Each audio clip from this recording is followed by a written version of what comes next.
Եթերում ազատ լուրերի հիմնական թողարկումն է, ես Արա Աբրամյանն եմ, բարի երեկո, օրվա իրադարձությունները նախ համառոտ։ Telegram հարթակում ակտիվացել են անհայտ ծագում ունեցող որոշ ալիքներ, առկային հիմնավոր կասկածներ, որ դրանք ստեղծվել են Հայաստանից դուրս, զգուշացնում է ՊՆ մամուլի քարտուղարը, հորդորելով ցանկացած տեղեկություն հրապարակելուց առաջ անհրաժեշտ ճշտումներ կատարել նախարարության համապատասխան ստորաբաժանման հետ։ Բաքուն Երևանից նոր ականապատ տարածքների ճշգրիտ քարտեզներ է պահանջում, պատճառաբանելով, թե իբրև նախկինում փոխանցվածների ճշգրտությունը կազմել է 25%, ինչի հետևանքով ադրբեջանական կողմը պարբերաբար ունենում է զոհեր։ Պաշտոնական Երևանն արձագանքել է այս անհիմն հայտարարություններին։ Բաքվի ռազմական դատարանում շարունակվում է Արցախի նախկին քաղաքական ղեկավարության դեմ ընթացող դատական գործընթացը։ Դատական հերթական նիստում հարցաքննվել է Պաշտպանության բանակի նախկին հրամանատարի տեղակալ գեներալ-մայոր Դավիթ Մանուկյանը։ Մյանմարում երկրաշարժի զոհերի թիվը հասել է 3350-ի, պաշտոնական վերջին տվյալներով տուժել է ավելի քան 4800 մարդ, 300-ից ավելին համարվում է անհետ կորած, օրվա միջազգային լրահոսը։ Գլխավոր դատախազության պետական շահերի պաշտպանության վարչության հերթական հայցը հակակոռուպցիոն դատարանի վճռով բավարարվել է։ Հայաստանին կվերադարձվի հեռուստաաշտարակին հարող տարածք եւ անտառային նշանակության հողամաս, շաբաթվա քրեական քրոնիկոնը։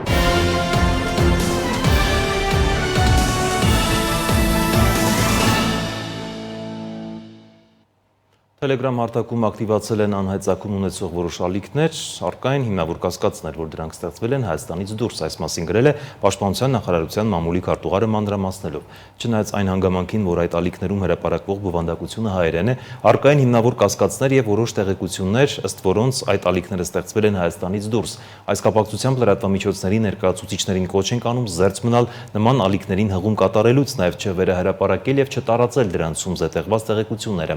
Անդրադառնալով բանակին, բանակային դիրքերին եւ առհասարակ պաշտպանական ոլորտին առնչվող տեղեկատվությանը, հորդորում ենք ցանկացած տեղեկություն հրապարակելուց առաջ անհրաժեշտ ճշտումներ կատարել Հայաստանի Հանրապետության Պաշտպանության նախարարության համապատասխան ստորաբաժանման հետ, գրել է նա։ Բաքուն Երևանից նոր ականապատ տարածքների ճշգրիտ քարտեզներ է պահանջում, պատճառաբանելով, թե իբրև նախկինում փոխանցվածների ճշգրտությունը կազմել է 25%, ինչի հետևանքով ադրբեջանական կողմը պարբերաբար զոհեր է ունենում։ Պաշտոնական Երևանն արձագանքելով այս անհիմն հայտարարություններին, պատրաստակամություն է հայտնել միջազգային փորձագետների ներգրավմամբ ստուգել Ադրբեջանին տրված ականապատ դաշտերի տեղեկամատյանների ճշգրտությունը։ Բաքուն Երևանից ականապատ տարածքների ճշգրիտ քարտեզներ է պահանջում։ Ադրբեջանի արտաքին գործերի նախարարության մամուլի քարտուղար Այխան Հաջիզադեն հայտարարել է, թե իբրև միջազգային ճնշումներից հետո Հայաստանի տրամադրած ականապատ տարածքների քարտեզների ճշգրտությունը կազմել է 25%։ Ըստ նրա, ականների պայթյունների հետևանքով ադրբեջանական կողմը պարբերաբար զոհեր է ունենում։ Վերջին դեպքերի ականների պայթյունների ավելի քան 55%-ը տեղի է ունեցել այդ քարտեզներում չընդգրկված տարածքներում։ Հայաստանի քարտեզները ցույց են տալիս մոտ 400,000 ականների տեղակայման վայրերը, սակայն իրական թիվը մոտ 1.5 միլիոն է։ Ադրբեջանցի դիվանագետը հայտարարել է, թե ականների հարցում Հայաստանի այս մոտեցումը եւս մեկ հետքայլ է հետկոնֆլիկտային շրջանում, տարածաշրջանում խաղաղության եւ վստահության ամրապնդման միջոցառումների ուղղությամբ։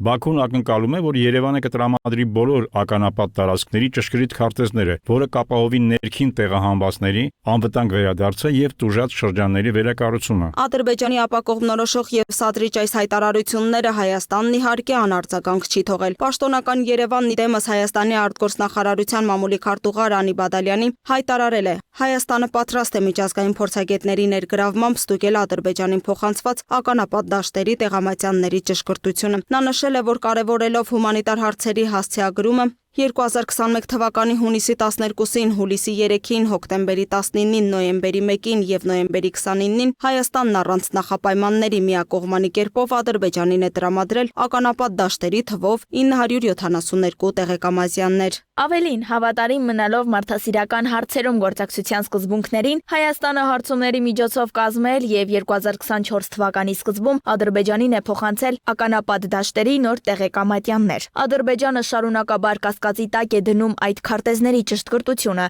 Չնայած մեր կողմից բազմիցս հայտարարվել է, որ չկան ավելի լավ կամ ավելի ճշտգրիտ քարտեզներ։ Հայաստանը ինչպես նախկինում, այնպես էլ այժմ պատրաստ է միջազգային փորձագետների ներգրավմամբ ստուգել այդ քարտեզների ճշտգրտությունը։ Անի Բադալյանն ընդգծել է արդարադատության միջազգային դատարանը միանշանակ մերժել է Հայաստանի նկատմամբ ժամանակավոր միջոց կիրառելու պահանջը, որով Ադրբեջանը Հայաստանին մեղադրում էր ականապատումների համար։ Հիշեցնենք, որ 2023 թվականի դեկտեմբերի 7-ին Հայաստանի վարչապետի աշխատակազմի եւ Ադրբեջանի նախագահի վարչակազմի միջև բանակցությունների արդյունքում պայմանավորվածություն ձեռք բերվեց շոշափելի քայլեր ձեռնարկել երկու պետությունների միջև վստահության կառուցման ուղղությամբ։ Այդ պայմանավորվածությունից 6 օր անց 32 գերիներ հայրենադարձվեցին Հայաստան։ Պաշտոնական Երևանն էլ 2024-ի հունվարի 26-ի ականապատ դաշտերի 8 նոր տեղեկամատյան հանձնեց Ադրբեջանին։ Լուսինե Գրիգորյան, Free News, Ազատ լուրեր։ Իսկ Բաքվի ռազմական դատարանում շարունակվում է Արցախի նախկին քաղաքական ղեկավարության դեմ ընթացող դատական գործընթացը, նրանք մեղադրվում են ցեղասպանության, ահաբեկության, ռազմական հանցագործությունների, նաև միջազգային իրավունքի խախտումների համար։ Դատական հերթական նիստում հարցաքննվել է Պաշտպանության բանակի նախկին հրամանատարի տեղակալ գեներալ-մայոր Դավիթ Մանուկյանը։ Բաքվում տեղի է ունեցել Արցախի ռազմաքաղաքական ղեկավարների հերթական դատական ֆարսը։ Հարցաքննել են Արցախի պաշտպանության բանակի նախկին հրամանատարի տեղակալ գեներալ-մայոր Դավիթ Մանուկյանին։ Նա ըստ ադրբեջանական քարոզչամեքենայի դատարանում հայտարարել է, որ տարիներ շարունակ Արցախում պաշտպանության նախարարներ նշանակել է Հայաստանի նախագահը։ Արցախի նախագահը պաշտպանության նախարար նշանակելու իրավասություն չի ունեցել։ Մանուկյանն իբր ասել է, կախված Հայաստանի Հանրապետությունում կառավարման համակարգից Արցախի պաշտպանության նախարարը նշանակվում էր կամ նախագահի կամ այլ պաշտոնյայի կողմից։ Նա նաև խոստովանել է, որ Արցախի պաշտպանության բանակում ծառայած սպաները Հայաստանի կողմից արժանացել են բարձրագույն զինվորական կոչումների։ Ադրբեջանի օկուպացված տարածքներում գործել են որոշակի ռազմական կազմակերպություններ, որոնց ֆինանսավորումն ու զինտեխնիկայով ապահովումը իրականացվել է Հայաստանի կողմից։ Այդ ժամանակ օկուպացված տարածքներում գնդապետների հրամանով ստեղծվել է բակալավրի ռեզերվային հրամանատարական կետ, որը պետք է գործեր, եթե հիմնական հրամանատարական կետը վնասվեր։ Մարտի 3-ին ադրբեջանական լրատվամիջոցները գրել էին նաև, որ Արցախի նախկին նախագահ Արայիկ Հարությունյանը եւ Արցախի պաշտպանության նախկին նախարար Լևոն Մնացականյանը Բաքվում կայացած դատական նիստում արած հայտարարությունների մասին։ Ըստ նրանց Հարությունյանը հայտարարել է, որ ինքը ոչ մի լիազորություն չի ունեցել Արցախի պաշտպանության բանակի նկատմամբ եւ որ բանակի հրամանատարը ենթարկվում էր Հայաստանի զինված ուժերի գլխավոր շտաբի պետին։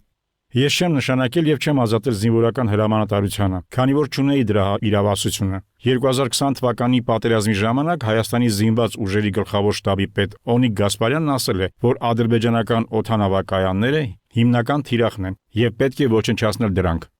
Նախկին նախագահը ըստ ադրբեջանական լրատվամիջոցների ասել է, որ 2020 թվականի հունիսին Երևանում կայացած Հայաստանի եւ Արցախի անվտանգության խորհրդի նիստի ժամանակ պարզվել է, որ Հայաստանը պատրաստ չէ պատերազմի։ Հարությունյանը նաեւ նշել է, որ 2020 թվականի հոկտեմբերի 18-ին Արցախի նախկին նախագահներ Բակո Սահակյանի եւ Արկադի Ղուկասյանի հետ հանդիպումից հետո վարչապետ Նիկոլ Փաշինյանին պատրաստակամություն է հայտնել պատերազմը դադարեցնելու մասին նամակ գրել Ադրբեջանի նախագահին, սակայն հոկտեմբերի 19-ին Երևանում, այդ թվում ընդդիմության հետ հանդիպումից հետո վարչապետը շարունակել է պատերազմը։ Ըստ ադրբեջանական լրատվամիջոցների Արցախի պաշտպանության նախկին նախարար Լևոն Մնացականյանն էլ հայտարարել է, որ 2020 թվականի սեպտեմբերի 20-ին գաղտնի որոշում է կայացվել։ Հաղորդվում է նաև, որ նա հայտարարել է. Հայաստանի կանոնավոր բանակի կազմում մասնակցել եմ Ադրբեջանի դեմ պատերազմին։ Զինծառայությունից զորացրվելուց հետո վարչապետն ինձ արգելել է բանակի հետ կապ հաստատել։ Պետք է հաշվի առնել այն հանգամանքը, որ Բաքվում պահվող Արցախի ռազմաքաղաքական ղեկավարության անդամները ենթարկվում են ահռելի ճնշման, հոգեբանական եւ ֆիզիկական կտանքների։ Հետևաբար նրանց հայտարարությունները չեն կարող դիտարկվել որպես հավաստի տեղեկատվություն, քանի որ ակնհայտ է, որ Ադրբեջանը նրանցից կորզում է այնպիսի ցուցմունքներ, որոնք շահեկան են իր քարոզչական նպատակների համար։ Դատական գործընթացը շարունակվում է, իսկ հաջորդ նիստը նշանակվել է ապրիլի 7-ին։ Սոնա Գիշյան, Free News, Ազատ լուրեր։ Թողարկման այս հատվածում էլ շաբաթվա կարևոր եւ ուշագրավ զարգացումների մասին խոսել եմ Հայաստանի Եվրոպական կուսակցության նախագահ Տիգրան Խզմալյանի հետ։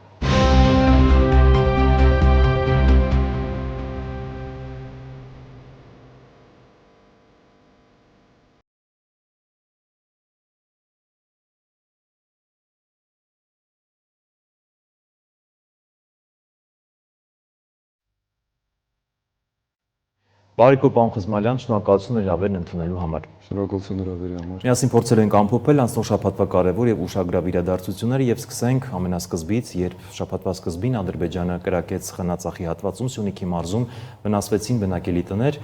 եւ միաժամանակ մենք գնում ենք դեպի խաղաղության բոլոր 17 կետերը համաձայնեցված է, բայց Ադրբեջանը պահանջում է ոչ միայն կրակում, այլ նաև պահանջում է, որպեսզի սահմանադրությունը շատ արագ փոխվի, Մինսկի խումբը լուծարվի եւ այսպես շարունակ։ Երբ որ համադրում ենք փաստերը, ինչ ենք ստանում, որտեղ ենք մենք, ինչ ենք անում մենք։ Կարծում եմ պետք է հիշենք եւ ոչ մի բան չմոռանանք, որ հայ-ադրբեջանական հակամարտությունը իրականում արտացոլում է շատ ավելի մեծ հակամարտության մի մասը, եւ հատկապես հիմա Ադրբեջանի կրակոցները արտացոլում են եւ արձագանքում են այն աշխարհաքաղաքական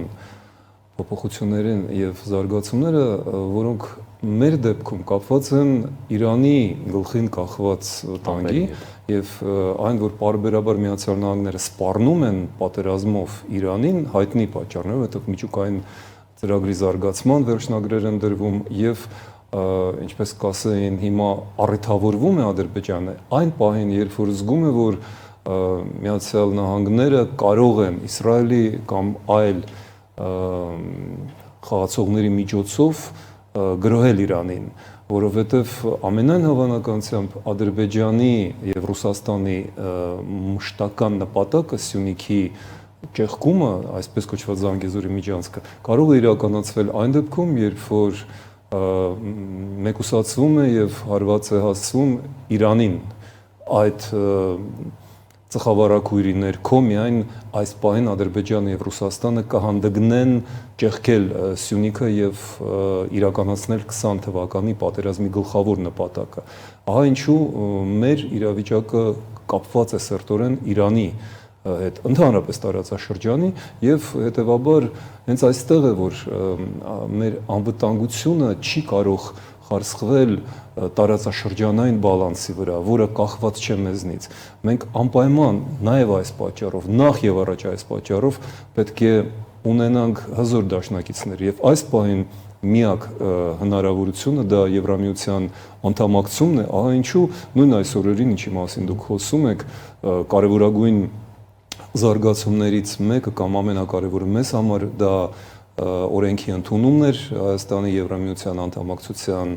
գործընթացի սկիզբը, այն որ նախագահը դա վավերացրեց եւ Եվրամիությունը նկատեց, գնահատեց դա եւ սկսվում է այդ։ Սա է անվտանգության մեզ համար եթե ոչ միակ, ապա լավագույն երաշխիքը։ Եվրամիությանը դեռ կանդրադառնանք, բայց շարունակելով Ադրբեջանի կրակոցները եւ նաեւ նշեցիք Իրանի թեման, այստեղ նաեւ հատկանշական է, երբ երեք փաստացիորեն Միացյալ Նահանգների նախագահ Դոնալդ Թրամփը, թիվ 1 գերտերության թիվ 1 ղեկավարը, նշեց, որ անհամբեր սպասում է Հայաստանի Ադրբեջանի միջև խաղաղության համաձայնագրի ստորագրմանը։ Էդիկ Ջեյքոբսն է ասել այս մասին։ Այս մասով ինչ կարող եք ասել, այսինքն Միացյալ Նահանգները շահագրգռված է, որ Կովկասում հակամարտությունը ավարտվի, լուծվի, բայց Ադրբեջանը կարծես տուրք է տալիս եւ շարունակում է կրակել։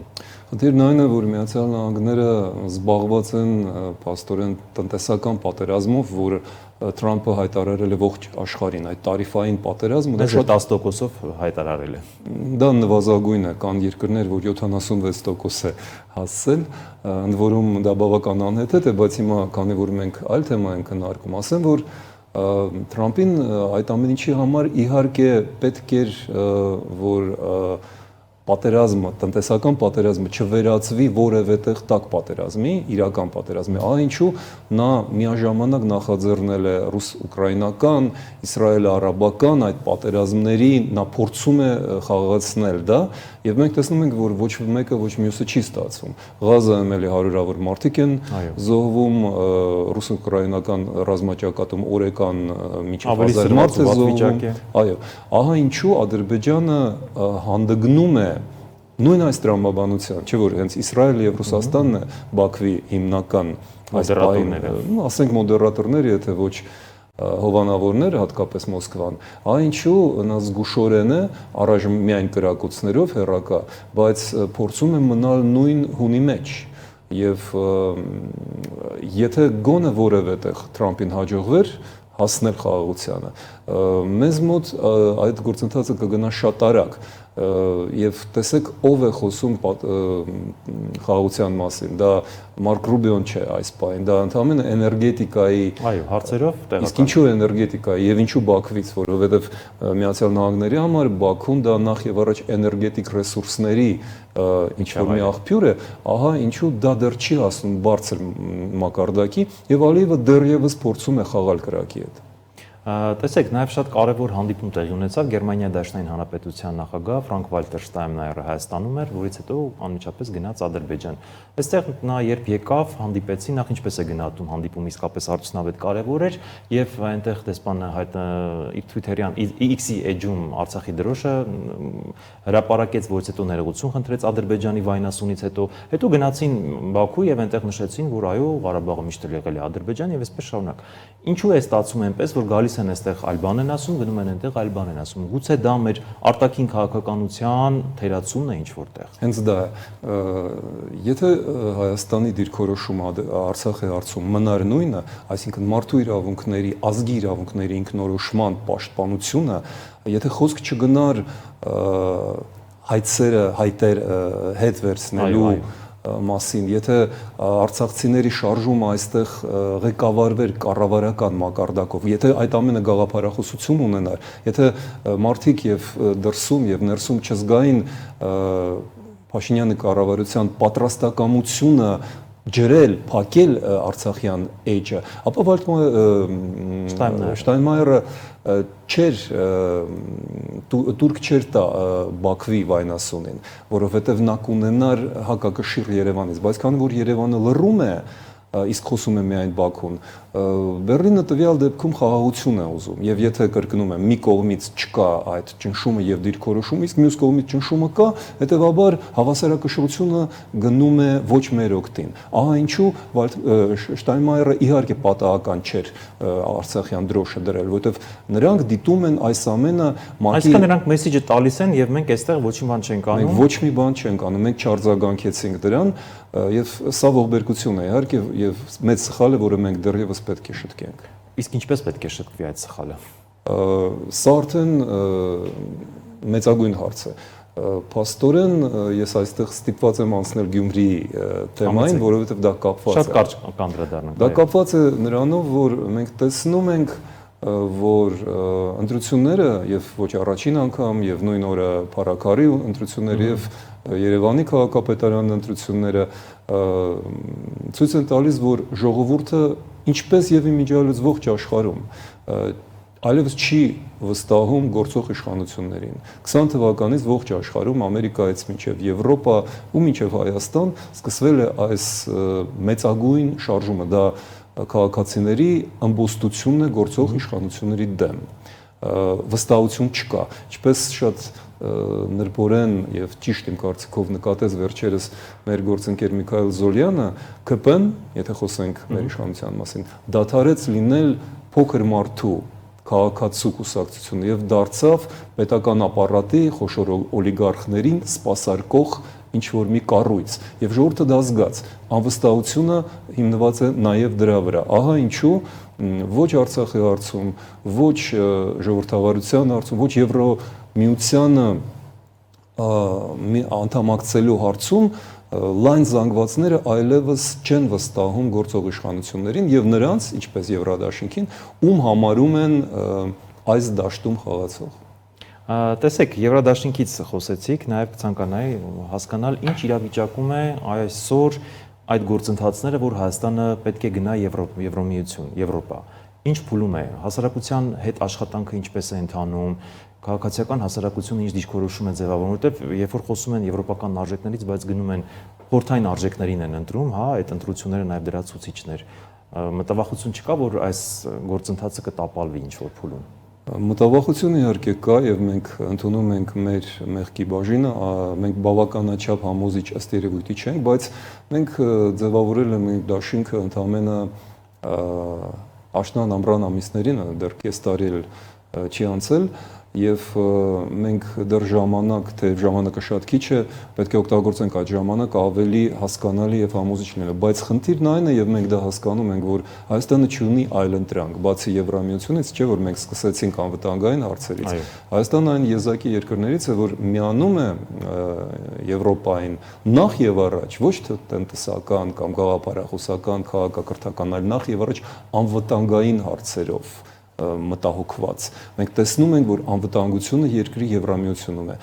Գյումրեցիք այդ պահին մտածում են իրենց ընտանիքների անվտանգության մասին, անձնական անվտանգության մասին։ Դա նաև վախի մթնոլորտ էր, որը ստեղծեց այս տրագիկոմիկ ընտրությունները, բայց մենք այսպես գիտեք ընտանիքներ պահելով պետություն ենք կորցնում։ Դա պատահեց Արցախում։ Գյումրին ինչ որտեղ կրկնեց Արցախի զարգացումները, այո, երբ որ մարդիկ ունեին ընտրություն գնալ դեպի Եվրոպա, գնալ այն բանակցություններին, որտեղ իրենց կանչում էին Փարիզ, կանչում էին Վաշինգտոն եւ ինչ էին իրենք այնտեղ ասում։ Արտգործնախարարը, գործող ղեկավարները եվրոպական եւ ամերիկյան հարթակներում ասում են մեզ դա պետք չէ, մեզ պետք է որ դուք ճանաչեք ռուսներին միջազգային խաղաղապահներ, ինչը բացառվում էր ուկրաինական պատերազմի պայմաններում եւ փաստորեն ստացվեց, որ Արցախը ընկավ այդ ծուղակի մեջ եւ հիմա Գյումրին չմտածելով այդ մասին, չփորձելով համեմատել իրավիճակները, ընկնում են նույն ծուղակը, փաստորեն նրանք մտնում են 102-րդ բազա եւ նրա քաղաքական սպասավորների, այդ թվում նաեւ տեսեք 9 հավակնորդներից, տեխնացուներից 7-ը խաղում էին այս դաշտում, պրոռուսական դաշտում եւ գյումրեցիք փաստորեն ընտանիք պահելով կրկին քաղաքը հանձնեցին ռուսական ուժերին, որոնք արդեն նույն գյումրեցիներին, հիշենք, արդեն պատերազմից հետո ամենամեծ խումբը, որը գերեվարվեց, դա հենց գյումրեցիներ էին, բայց մարդիկ չտեսան այդ զուգահեռները։ Մենք շատ քիչ ժամանակ ունենք բացատրելու դա, համոզելու, որ այլընտրանքը մեկն է, միշտ այլընտրանքը մեկն է լինում։ Եվ այդ այլընտրանքն է մեզ համար Եվրամիությունը, այդպես որ մենք դասեր պետք է քաղենք այս դարադասից, այդ իրադարձությունից։ Պարոն Խզմալյան, եւ վերջին հարցը փորձենք շատ համապարփակ իմի բերել ամբողջ այսօրվա մեր զրույցը։ Այդուհանդերձ գնում ենք խաղաղության։ Մեր հասարակությունները արդյոք պատրաստ են խաղաղ համակեցությամբ ապրել միմյանց հետ, թե սա ուղղակի հաստատուղթ է, որը ինչ որ ձևով փորձելու է կարճաժամկետ կամ երկարաժամկետ հեռանկարում ուղղակի միմյանց չկրակելու համար։ Ինչ է սա եւ կգնանք արդյոք իսկապես խաղաղություն կլինի իրական խաղաղություն գետնի վրա, թե սա ինչ որ անհասկանալի իրավիճակ է, որի փափուղու մեջ ենք հայտնվում։ Երբեք խաղաղության պայմանագիրը խաղաղություն չի բերում, հակառակ խաղաղությունն է ստեղծում խաղաղության պայմանագրեր։ Երբեմն խաղաղություն կա, իսկ պայմանագիր չկա, ինչպես Ռուսաստանի եւ Ճապոնիայի միջև 1945 թվականից։ Իրենք փաստորեն դեռևս պատերազմի վիճակում են ֆորմալ ձևով։ Այսինքն խաղաղությունը հնարավոր է, երբ որ երկու կողմերն էլ ունեն բավականաչափ ուժ, ներուժ նախ եւ առաջ, որպեսզի պատերազմը չսկսվի։ Պատերազմը սկսվում է, երբ որ կողմերից մեկը համարում է իրեն ի վիճակի հարձակվելու։ Մեզ համար այդ անվտանգությունը, ու մենք կրկին շրջան վերադառնում ենք շրջանս յուր, մեզ համար հիմա Ռուսաստանի այդ ռուս-թուրքական դաշինքի ակնհայտ դառնալուց հետո չկա ուրիշ ելք, քան միանալ այն դաշինքին, ռազմաքաղաքական դաշինքին, որը հիմա մեր աչքի առաջ ստեղծվում է Եվրոպայում։ Դա արդեն անգամ ՆԱՏՕ էլ չէ, դա Եվրոնատո է, որի մեջ 3 երկրներն են գլխավոր դերը խաղում՝ Գերմանիան, Ֆրանսիան եւ Լեհաստանը, իրենք դա կոչեցին բացարձակապես վերջերս Վայմարյան եռյակ, եւ այստեղ Հայաստանը իր բանակով, իր ներուժով, իր քաղաքական դիրքով եւ աշխարհակաղակական, նաեւ աշխարհագրական դիրքով Իրանի հետ հարևան լինելով անհրաժեշտ է Եվրոպային։ Ահա ինչի մասին է խոսում, ինչի մասին էր խոսել Գերմանիայի նախագահ Շտայնմայերը Երևանում, ասելով, որ Եվրոպան սպասում է ձեզ եւ Գերմանիան աջակցելու է ձեր եվրոանդամակցությանը։ Շնորհակալ եմ մեր հրավերն ընդունելու համար։ Շնորհակալություն։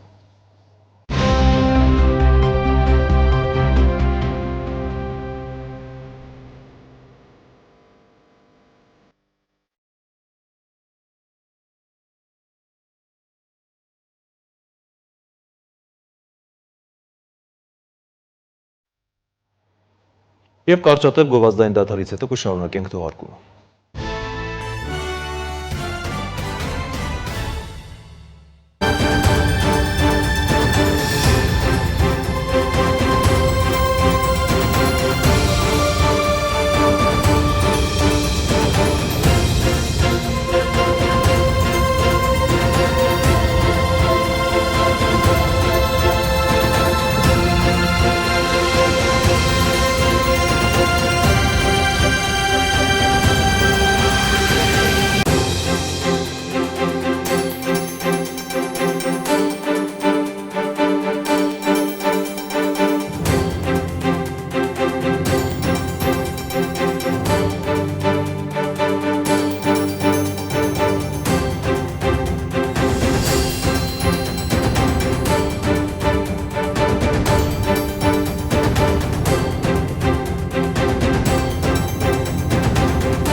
Շարունակում ենք թողարկումը Մյանմարում երկրաշարժի զոհերի թիվը հասել է 3350-ի, պաշտոնական վերջին տվյալներով տուժել է ավելի քան 4800 մարդ, 300-ից ավելին էլ համարվում է անհետ կորած, որն ուղղափրկարարական աշխատանքները դեռ շարունակվում են։ Մարտի 28-ին Մյանմարում 7.7 մագնիտուդ ուժգնությամբ երկրաշարժ էր գրանցվել։ Ավերիչ երկրաշարժից հետո երկրի իշխանությունը մարտի 31-ից ապրիլի վերջը համազգային սուգ է հայտարարել։ Կանխատեսումներ կան, որ առաջիկայում երկրաշարժից տուժած շրջաններում կարող են հորդառատ անձրևներ տեղալ, ինչը կբարդացնի փլատակներում գտնվող մարդկանց որոնման աշխատանքները։ Միջազգային նորությունները տեսաշարով։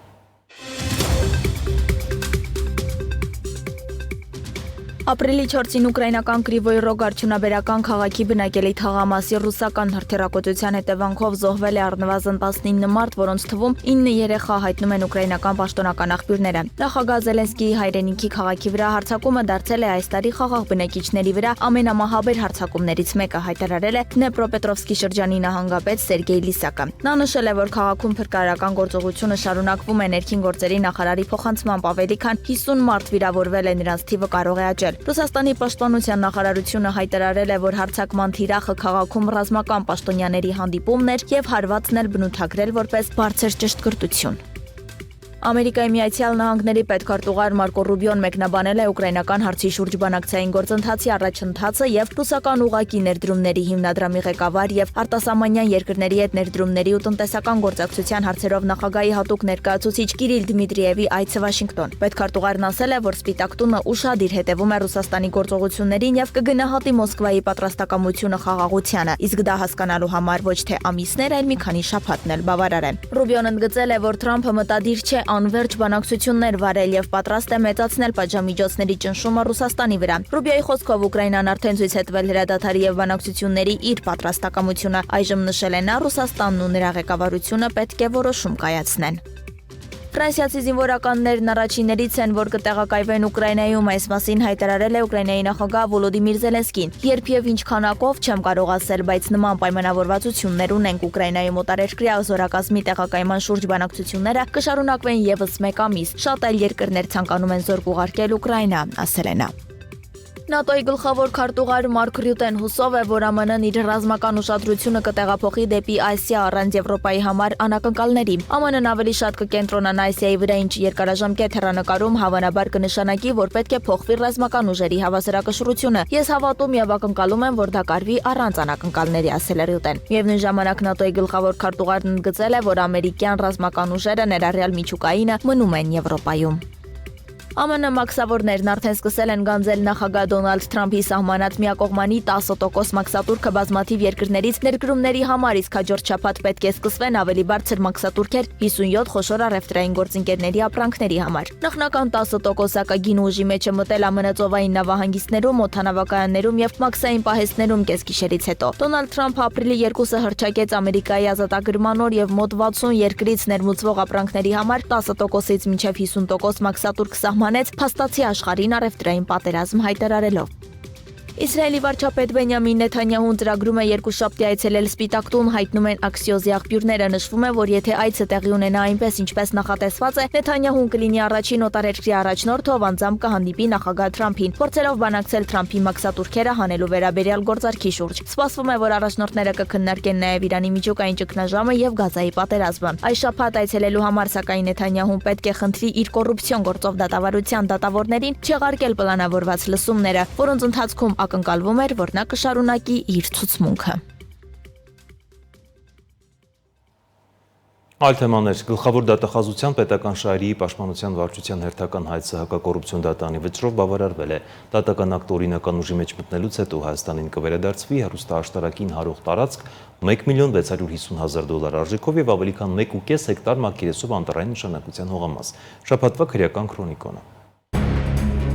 Հայաստանի զինված ուժերի գլխավոր շտաբի նախկին պետ գեներալ գնդապետ Մովսես Հակոբյանն ու Հայաստանի զինված ուժերի հրթիռային զորքերի եւ հրետանու վարչության նախկին պետ գեներալ-մայոր Արմեն Հարությունյանը մեղադրվում են պաշտոնեական անփութության մեջ։ Դատախազությունը պահանջում է նրանցից հոգոտ պետության բռնագանձել 4.5 միլիարդ դրամ։ Ըստ մեղադրանքի 9 տարի առաջ Ռուսաստանից Հայաստան է մատակարարվել 4.3 միլիարդ դրամի ռազմական տեխնիկա, որն անպիտան է եղել։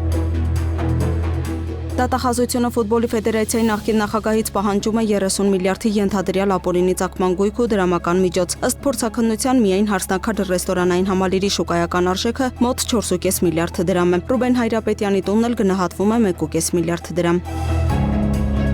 Հելսինկյան քաղաքացիական ասամբլեայի Վանաձորի գրասենյակը հաղորդում է ներկայացրել Հայաստանի գլխավոր դատախազություն, պահանջելով առերևույթ հանցագործության հիմքով նախաձեռնել քրեական վարույթ։ Հաղորդումը վերաբերում է Ազատություն ռադիոկայանի ուղիղ եթերում Հայաստանի կոմունիստական կուսակցության անդամ Գյումրու ավագանու 2025 թվականի ընտրություններին առաջադրված տեխնացու Վարդան Ղուկասյանի կողմից հնչեցված ատելության, անհանդուրժողականության, թշնաման քրահրող խոսքերին եւ եկեղեցու մեջ քահանա գնդակահարելու սպառնալիքին։ Գյումրու ավագանու արտահերտ ընտրությունների ընթացքում կատարված ընտրախախտումների վերաբերյալ նախաձեռնվել է 10 քրեական վարույթ, մասնավորապես TV31 կոտորակ 02 ընտրատեղամասում ընտրողը քվեախցիկում իրականացրել է լուսանկարահանում, TV31 կոտորակ 70 եւ 31 կոտորակ 17 ընտրատեղամասերում արձանագրվել է բացքվեարկության փորձի 2 դեպք։ Շուրջօրյա խնամքի կենտրոնի շահառուներին ուղղորդել են քվեարկել տեխնացուներից մեկի օգտին։ TV31 կոտորակ 03 ընտրատեղամասում վստահված անձը ուղղորդել է ընտրողին հոգու տեխնացուներից մեկի։ TV31 կոտորակ 37 ընտրատեղամասից հեռացրել են հավատարմագրված դիտորդին այն բանից հետո, երբ նա բարձրաձայնել է ընտրատեղամասում տեղի ունեցող խախտումների մասին։ TV31 կոտորակ 4 ընտրատեղամասում դեռևս ինքնությունը չպարզված երկու անձի կողմից ճնշում է գործադրվել վստահված անձի նկատմամբ։